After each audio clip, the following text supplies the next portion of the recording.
Did the Cowboys win this game or did the Falcons lose this game? That's a good question.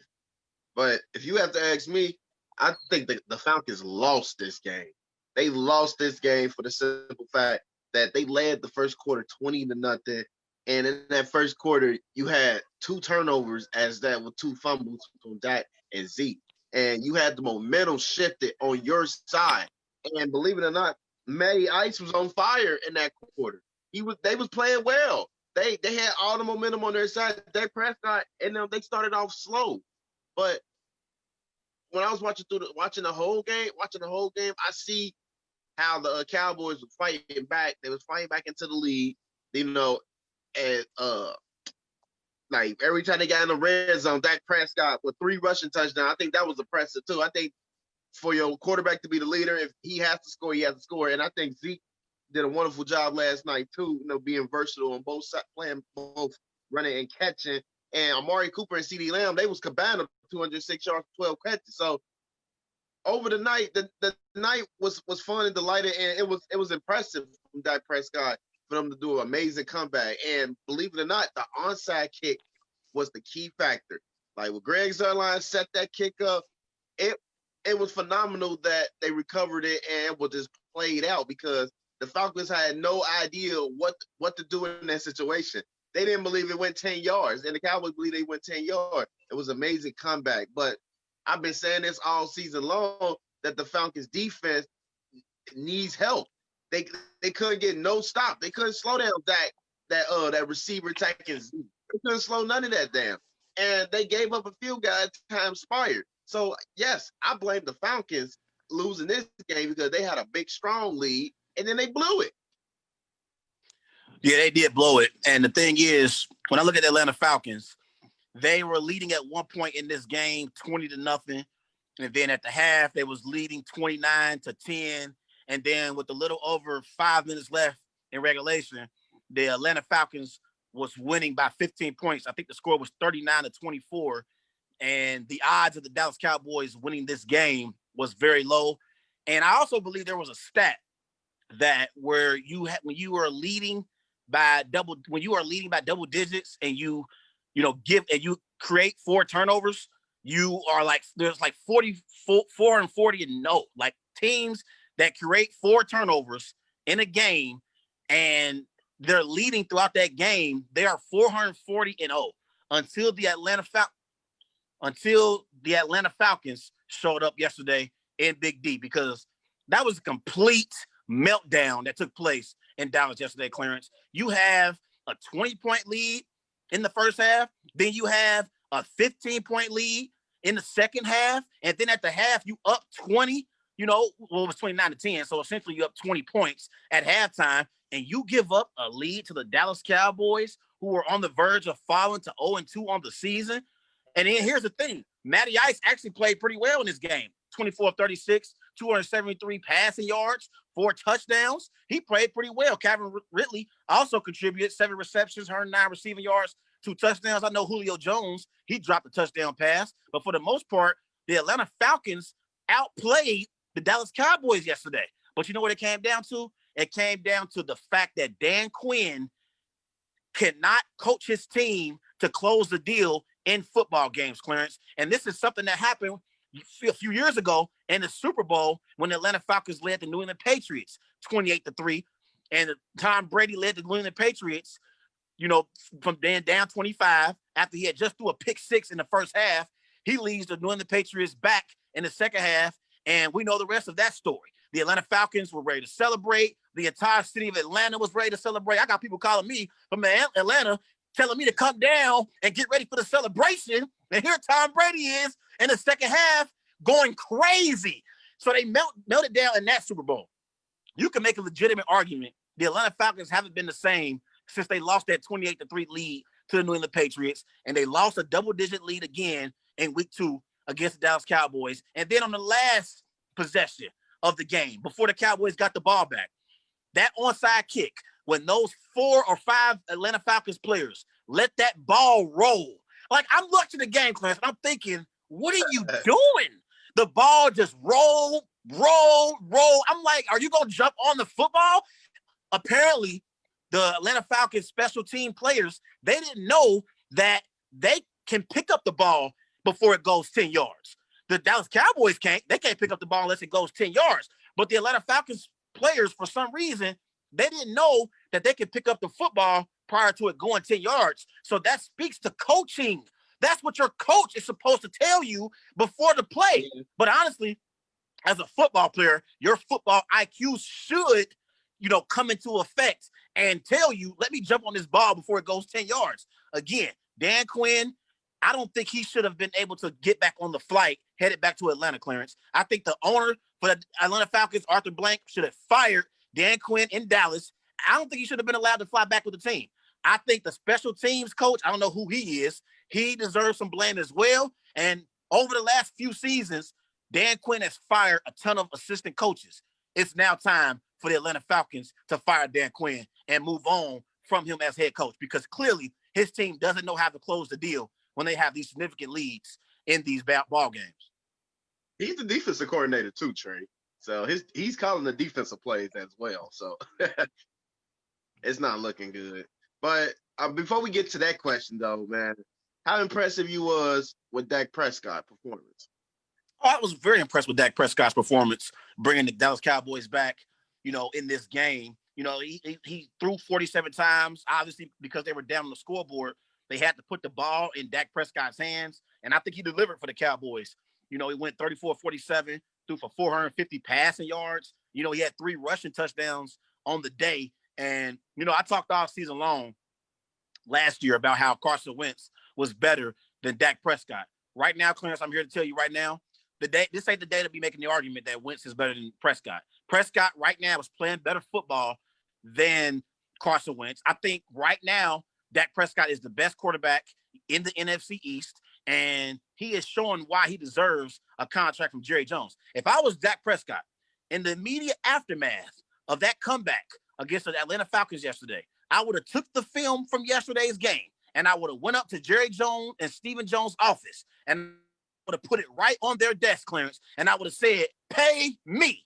It's time for you to give me my money. I am bringing this team back from huge double-digit deficits, and I'm leading us to wins in games we really don't deserve to win. Because yesterday, the Falcons deserved to win that game, Clarence. The Cowboys didn't deserve to win that game. The Cowboys had 4 turnovers in the game, and you talked about Ezekiel Elliott.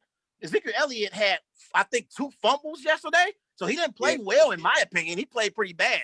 Honestly, I think the Cowboys won in spite of Zeke yesterday. And in years past, it's always been the Cowboys winning in spite of Dak Prescott. But yesterday was the complete opposite. They won in spite of Zeke. What did Zeke have yesterday? 22 carries, 89 yards. He did have 1 touchdown, but those early turnovers are not something that we are used to seeing from Ezekiel Elliott. And if he wants to creep his way back into being that top 5 running back conversation, he can't have these costly turnovers for the Dallas Cowboys. But real quick, if I'm Dak Prescott, I am walking up to Jerry Jones' office, and I am putting this tape on his desk and letting him know, pay me the money. I need my money right now, Jerry. I'm tired of playing games, because you paid everyone else. You paid Amari Cooper. You paid Ezekiel Elliott. You paid DeMarcus Lawrence. You paid, you're probably end up paying CeeDee Lamb at some point. You've paid Travis Frederick, but I think before he retired. You paid everyone. It's time to pay Dak Prescott his money.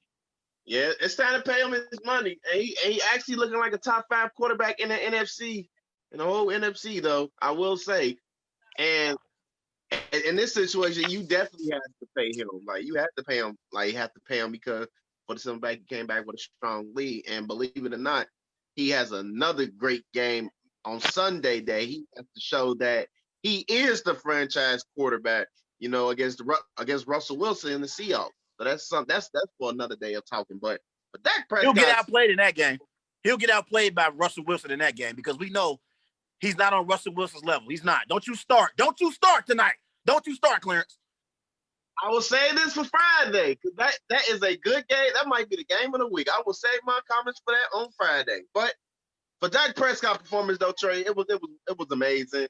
It was something that it gave the Dallas Cowboys a spark in the game.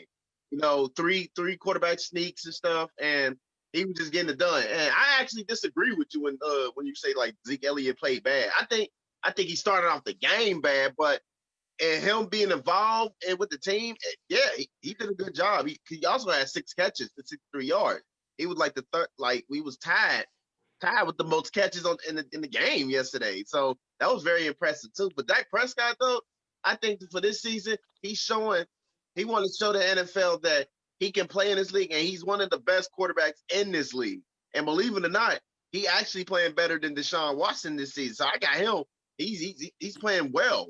But Dak Prescott performance is good, and I hope he continue to build that performance on for the season, though. I got a question. You said Ezekiel Elliott played well. How the hell did Ezekiel Elliott play well and he had 2 costly fumbles? He the reason why the Dallas Cowboys was down in the game. How did he play well to you?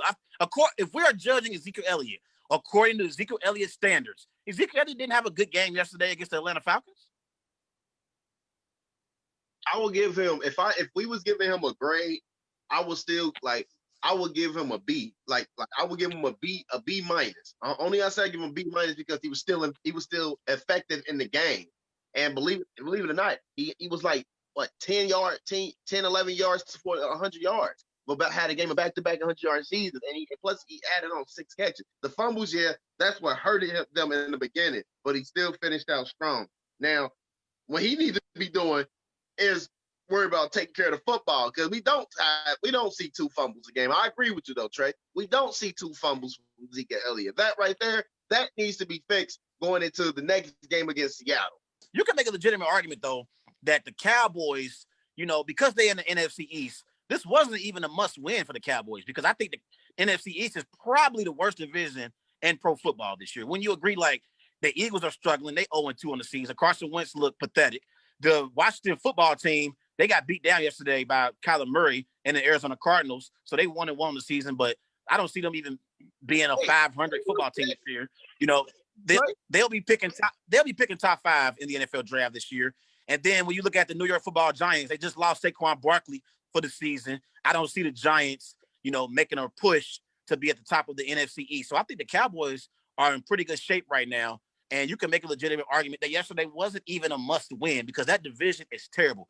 Whoever wins that division probably can win that division going 7-9 or 8-8 this year. That's how bad that NFC East is right now. I actually believe Washington football team is like the second best team in the division for the simple fact they have like one of the best D lines, one of the top D lines in the NFL. Like I like Chase Young. He's actually second in sacks for this season already, and he's been making immediately impact on the defensive side for him. And Dwayne Haskins, he's still young, he's still growing, developing. But I like that Washington football team. The Eagles, they're plagued with injuries though. They're plagued with injuries that you can't deny about that. But let's go to the next question. Should the Falcons fire Dan Quinn, Trey? Yes, I just told you. I said I don't believe that Dan Quinn. Yes, I don't think Dan Quinn should have been allowed to fly back to Atlanta. I think they should have fired him in Dallas. And trust me, Dallas, there are plenty of festivities to do. It is a great city, Clarence. He would have been able to find something to do in the city of Dallas. And I think he should have found his own way back to Atlanta because I think so far he just hasn't really coached the Falcons the proper way when they have these leads in the second half. I know for his coaching record, he's 43-39. So he's won 52% of his games as head coach for the Atlanta Falcons. And he's obviously led the Falcons to a Super Bowl appearance. But you can make a legitimate argument that the Falcons got to the Super Bowl that year because Matt Ryan, had an MVP season. And they also had Kyle Shanahan on that coaching staff as well, Clarence. So Kyle Shanahan was a big part of the reason why that Atlanta Falcons offense was ran the way it was ran and how efficient they were. I think Dan Quinn should be fired by Arthur Blank, who was the owner for the Atlanta Falcons. Again, when you blow double-digit leads in the second half, that is coaching. And when you have players watching the football on an onside kick, roll and roll and roll, and I'm thinking like, what the hell is going on here? That is coaching, and I believe that Dan Quinn has to answer for the reason why his team came up short yesterday, losing that double-digit lead. I think you have to put the blame somewhere. I think Matty Ice is still a quarterback you can win games with. I still think Julio Jones is a top 5 receiver, when healthy. I also believe that defense, they have some talented pieces as well. Someone has to, get the blame here. I think it needs to be on Dan Quinn.